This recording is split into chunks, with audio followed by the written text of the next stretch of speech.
he's amazing to be with. He's like a Spielberg. He's a himself. Spielberg. Yeah, exactly. So I looked at Joe and I go, "Can I pitch that thing?" And he goes, "Well, we don't have a contract. We didn't sign anything.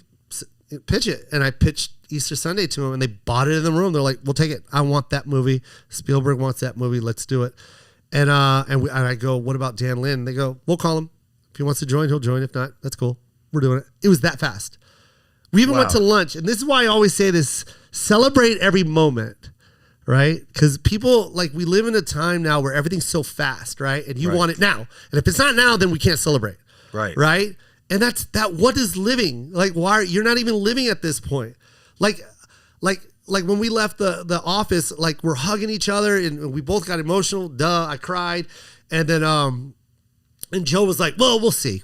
And I go, "What are you talking about? We'll see. There's nothing else to see." Like, this was an amazing moment. You know how many people wished Steven Spielberg watched their tape or even looked at their headshot or gave a call? Like, bro, celebrate this moment. Like, even if nothing happens 4 months from now, who gives a shit? This is an amazing moment. And we get to say it.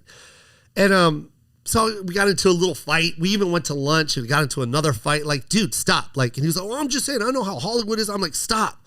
Celebrate the moment. Let's eat and let's enjoy this moment that we just had." And then right when I said that, boom, he gets a phone call from Holly. And she's like, "Yep, just talk to Dan. We're moving forward. He's joining the team."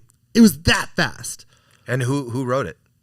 We got a bunch of writers to write it. And then we got, my favorite is Jay Chandrasekhar, who is, he did he's Broken Lizard. He does all the Super Troopers and all that stuff, but also the Goldbergs, he shoots that.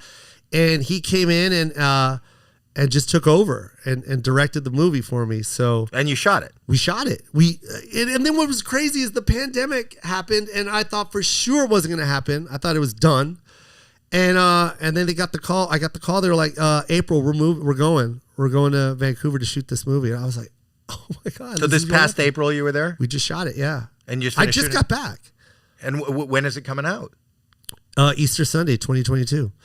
And he wants a theatrical release. He doesn't want a streaming release. He wants a full-blown theatrical release. Fuck, that is an red amazing... carpet, everything. Was that not an amazing story? That's amazing, yeah. It's amazing, not only the story, it's amazing... I think the way that you view life is amazing. To me, that was me, that was what, I mean, obviously to shoot a movie and have that come out and everything, that's incredible. And Steven Spielberg, all that's incredible. But to me, what I take away from that is celebrating each and every moment. Yeah.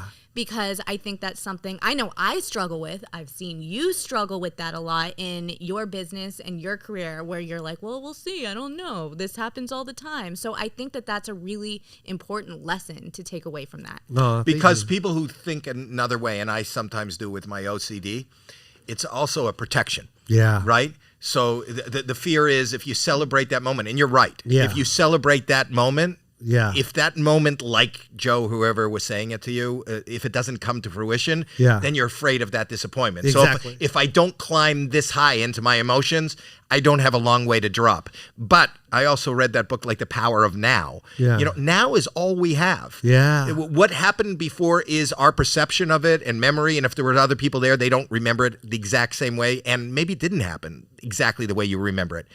What may happen in the future hasn't happened yet. The only thing that's real is now. The only thing we have is now. Yeah. And those are words that I'm saying, and maybe somebody's listening to, but you live it. Yeah. But that's probably why you are where you are. Like, because Netflix said no to you first. Yeah. So I'm sure most people would be like, well, then no. Then it's no. And I'm giving up. And you lived in the now and like, no, I'm going to make it. I'm not thinking about what's going to happen later. I'm doing it now. Yeah. Even if I made the decision to go ahead and make it, if I got that call that you got, I want you to know that we're just not interested.